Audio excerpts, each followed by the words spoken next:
आपका एक ख़ास और अच्छा असर रसूख है, तो मैं ये चाहता हूँ कि आप पार्टी के मामलात को देखें। जो सदियों से हमारे गुलाम रहे, अगर वही हमारे सर पर चढ़ के बैठ जाए तो फिर क्या बनेगा? सही आप कहाँ वो कहाँ, अवाम बेवकूफ़ नहीं है।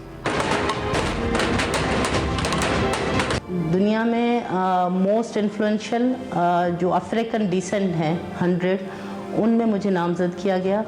मैं उनकी मेंबर हूँ। और आप सब जानते हैं कि दुनिया में एक और एनजीओज़ है वाइटल वॉइस लेडीज़ की, जिसमें औरतों को ट्रेन किया जाता है लीडरशिप के लिए। हर साल हज़ारों औरतें उसमें अप्लाई करती हैं और फिर उसमें से वो 25 औरतों को सिलेक्ट करते हैं।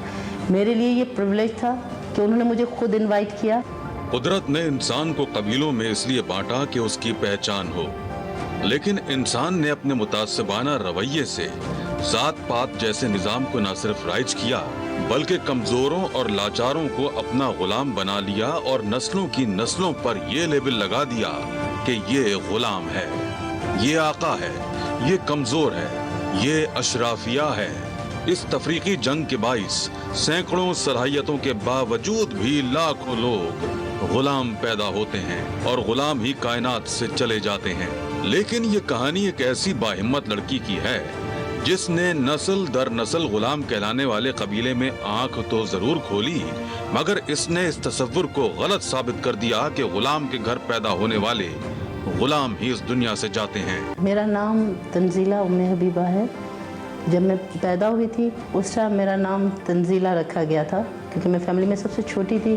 तो भाई बहनों ने कहा कि उसमें उम्मे हबीबा नाम हमने रखना है। मदर ने फिर इस झगड़े का हल ये निकाला कि तंजीला उम्मे हबीबा पूरा नाम कर दिया। फादर मेरे एडवोकेट थे और मदर मेरी प्राइमरी टीचर थी। घर का माहौल पढ़े लिखा सा था, क्योंकि 7 भाई बहनों में सबसे छोटी हूँ। सब लोग वेल एजुकेटेड हैं, ठीक है, मिडिल क्लास या आप लोअर मिडिल क्लास फैमिली कह सकते हैं हमारी कम्युनिटी की।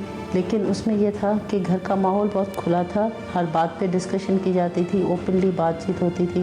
पढ़ाई को लेकर बहुत ज़्यादा सीरियस रही थी मेरी मदर, और उनको एक अच्छी टीचर माना जाता है। अब वो रिटायर्ड हैं, लेकिन उनको अभी तक उनके जो स्टूडेंट हैं उनको एक अच्छी उस्ताद मानते हैं। फादर मेरे पर्शियन राइटर भी थे, सिंधी राइटर भी थे, एडवोकेट भी थे, तो सोशल होना लाजिम था। ज़िंदगी बहुत अच्छी रही थी, बचपन बहुत अच्छा लगा था। बस एक ही बात बुरी लगती थी कि छोटा नहीं होना चाहिए, फैमिली में आपको छोटा नहीं होना चाहिए।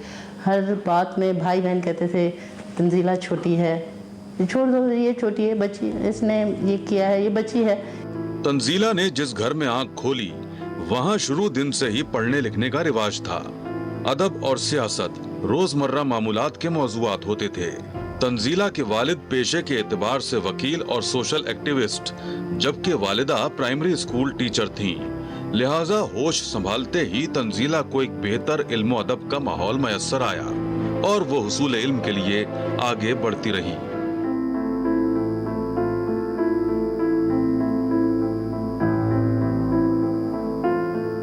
अस्सलाम वालेकुम। वालेकुम अस्सलाम। क्या हाल है, ठीक हो? अरे अजान बेटा, पानी तो पिला दो मुझे। सीवा मैं पिलाऊंगी। तुम रहने दो, तुम गिरा दोगी। अरे छोटी बहन है तुम्हारी, अगर उसकी ख्वाहिश है तो लाने दो पानी। बाबा देख लेना, ये गिरा देगी। मैं क्या बच्ची हूँ? बाबा लगी शर्त। क्यों तंग कर रहे हो, छोटी बहन है तुम्हारी।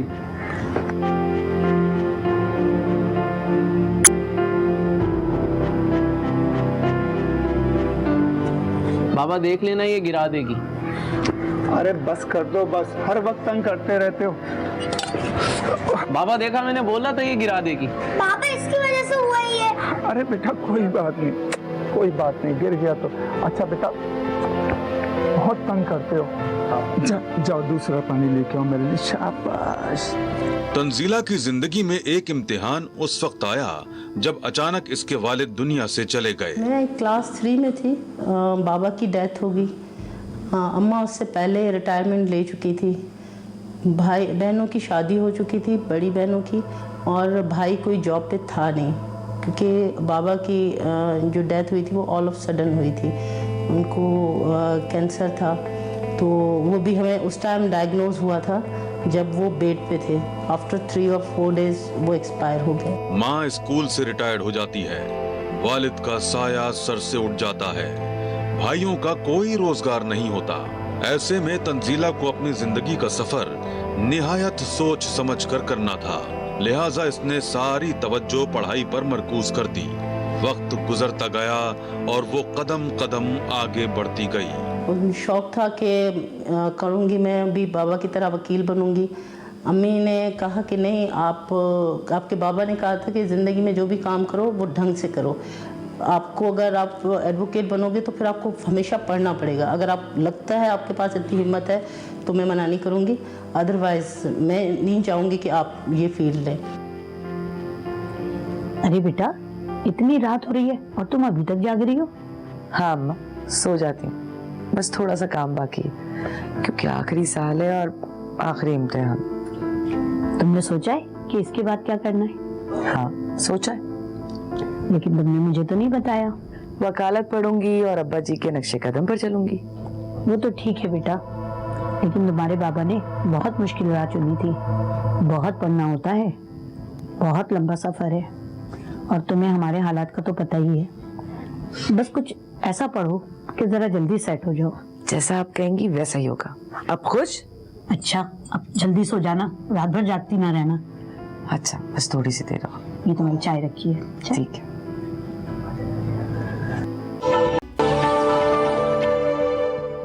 बाकी बाबा की डेथ के बाद फाइनेंशियल प्रॉब्लम थोड़े बहुत रहे, फिर भाई को जॉब जल्दी मिल गई। भाइयों ने मुझे बहुत बच्चा करके भी मेरे साथ उन्होंने बहुत अच्छा निभाया। नॉर्मली ऐसा नहीं होता कि 7-8 साल की बच्ची के बाप गुजर जाए और वो कंप्यूटर साइंस मास्टर्स तक कर ले। ये सारा मेरी सिस्टर्स और भाइयों की मदद के साथ हुआ। मैथमेटिक्स मुझे बहुत पसंद था, शायद इसलिए भी कि मुझे थ्योरी पसंद नहीं थी। रट्टा लगाना मुझे कभी पसंद नहीं रहा। चीज़ें समझ आ जाएं तो बहुत आसान लगने लगती हैं मुझे। इसीलिए मैंने प्री इंजीनियरिंग में अपना इंटर कंप्लीट किया। वालिदा से बात होने के बाद तंजीला ने वकालत पढ़ने के मंसूबे को खैरबाद कहा और कंप्यूटर साइंस में डिग्री लेने की ठानी। देखते ही देखते वो कंप्यूटर साइंस में डिग्री ले बैठी और फिर एक स्कूल में पढ़ाने लगी। मगर वक्त इससे क्या काम लेना चाह रहा था, ये इसे भी मालूम नहीं था। तंजीला अपने वालिद की वजह से सोशल कामों में मुतहर्रिक तो थी ही, लेकिन अवामी फलाह के काम में एक दिन ऐसा भी होगा, ऐसा इसके वहमो गुमान में भी नहीं था।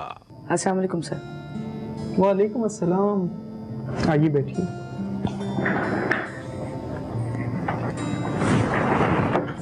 सर खैरियत है? आपने मुझे बुलाया? हाँ बिल्कुल खैरियत है। दरअसल ख़वातीन विंग की सदर काफ़ी अरसे से बीमार हैं। पार्टी में कोई ख़ास एक्टिविटीज़ भी नहीं चल रही। आपका एक ख़ास और अच्छा असर और रसूख है, तो मैं ये चाहता हूँ कि जब तक वो सेहतियाब नहीं हो जाती आप पार्टी के मामलात को देखें। सर वो मैं सियासी मामलात के बारे में तो मैं बिल्कुल नाआशना हूँ, लेकिन आपने मुझे इस काबिल समझा, उसके लिए बहुत शुक्रिया। मैं अपनी तरफ से पूरी कोशिश करूँगी कि इन मामलात को अच्छी तरीके से चला सकूँ। इंशाल्लाह आपसे मुझे बहुत सी तवक्कुआत हैं कि हमारी कम्युनिटी पीपल्स पार्टी के अलावा तो और कोई कभी हमने सोचा भी नहीं कि कोई दूसरी पार्टी हुआ भी करती है, तो आप उसमें एक्टिवली अपना रोल प्ले करें।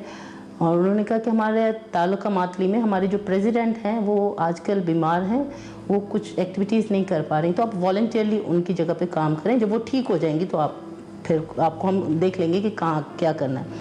एक सियासी पार्टी में बतौर कारकुन तंजीला ने काम का आगाज किया। देखते ही देखते वो अतराफ के लोगों के दिलों में घर करती चली गई। तंजीला ने जिस खातून की बीमारी की वजह से इस काम की बागडोर संभाली थी, कुछ वक्त गुजरने के बाद उनका इंतकाल हो गया।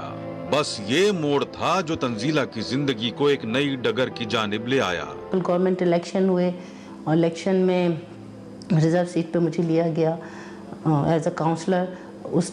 उसी टाइम पे मैं प्राइवेट जॉब भी कर रही थी जैसे आमतौर पे आप मिडिल क्लास छोटे गांव में होती हैं औरतें, जॉब भी करती हैं, पार्टी एक्टिविटीज़ भी साथ चल रही थी, क्योंकि मेरी जॉब भी सोशल टाइप की थी, तो मुझे इतनी ज़्यादा मुश्किल नहीं हो रही थी लोगों के साथ मिलना जुलना, पार्टी का काम करना।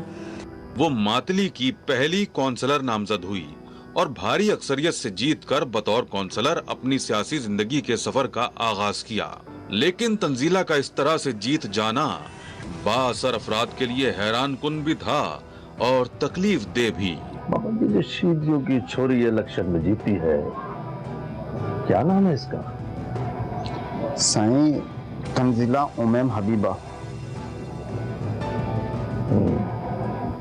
ये बताओ, इससे पहले किसी काउंसलर ने इतने वोट लिए? नहीं साईं, उसने तो सारे रिकॉर्ड तोड़ डाले। मगर साईं काउंसलर तो है, आप इतने परेशान क्यों हो रहे हैं? परेशानी की बात तो है, जब गुलामों को बादशाहत का शौक चढ़ जाए तो परेशानी बन जाती है। जो सदियों से हमारे गुलाम रहे, अगर वही हमारे सर पर चढ़ कर बैठ जाए तो फिर क्या बने? साईं आप कहाँ, वो कहाँ, अवाम बेवकूफ नहीं है। ऐसा कुछ नहीं होना, लोग बेवकूफ नहीं है। इलेक्शन के बाद जैसे रिजर्व सीट के फाइनलाइजेशन के बाद जब नॉमिनेशन हुआ चेयरपर्सन का म्यूनसिपल का, तो चेयरमैन पार्टी ने बहुत बड़ी मेहरबानी करके मुझे एज ए चेयरपर्सन नामजद कर दिया। पार्टी ने, क्योंकि मातली हमारा जो तहसील है वो 100% सीट्स ले चुकी थी पीपल्स पार्टी, तो ये तो सोचा ही नहीं जा सकता था कि मतलब मैं चेयरपर्सन नहीं बनूंगी। एक तरह से जैसे ही मेरी अनाउंसमेंट हुई कि सिंध में वाहिद एक ऐसी लड़की जो मिडिल क्लास से, ना सिर्फ मिडिल क्लास से ताल्लुक़ रखती है बल्कि जिसका बैकग्राउंड स्लेवरी है, जो कि अफ्रीका से उसके बड़ों को यहाँ लाया गया एज ए ग़ुलाम और फिर उस ग़ुलामी को गुजारने के बाद वो इस जगह पे पहुँच गई है कि अब वो म्यूनसिपल की चेयरपर्सन की सीट पे आ रही है। तो मीडिया ने बहुत पॉजिटिव लिया और इस बात को, लेकिन शायद कुछ तबके में अभी तक वो स्लेवरी का मौजूद था, वो इस बात पे नाराज़ हो गए। तंजीला की जिंदगी अब बिल्कुल एक नई डगर पर रवां दवां थी। इसने बहुत ही कम अरसे में पार्टी में अपनी वो जगह बना ली कि देखने वाले हैरान रह गए। मातली के बाअसर तबके को इसके काउंसलर बनने पर ही बेशुमार एतराजात थे, मगर पार्टी की आला क़यादत ने इसके काम को देखते हुए तंजीला के लिए जो सोच रखा था वो वडेरा शाही के लिए जख्मों पर नमक की तरह का काम दिखा रहा था, क्योंकि तंजीला को बतौर चेयरमैन नामजद कर लिया गया था, जो वहाँ के बाअसर वडेरों को किसी तौर भी कबूल न हुआ। डूब मरने का मुकाम है, नस्लों से गुलाम एक औरत हमारे सर पर मुसल्लत कर दी जाए। इन गुलामों का काम हमारी चप्पलें सीधी करना है, वो अब सियासत में हमारे को सबक सिखाएंगे। लेकिन साईं ये फैसला तो पार्टी की क़यादत का है। आला क़यादत का अगर दिमाग खराब हो गया तो क्या मैं भी मान जाऊं? उन गुलामों की उंगलियों पे नाचूंगा? लेकिन साईं इसका कोई हल भी तो हो, बात बने ना। हल है, सब कुछ हो जाएगा, उसके लिए चाल चला। तुम उस छोरी को बुलाओ आज। जमीन और आसमान एक साथ नहीं चल सकते। जाओ, लोगों को इकट्ठा करो, अगर हमें इस्तीफे भी देने पड़े हम देंगे। जी साईं।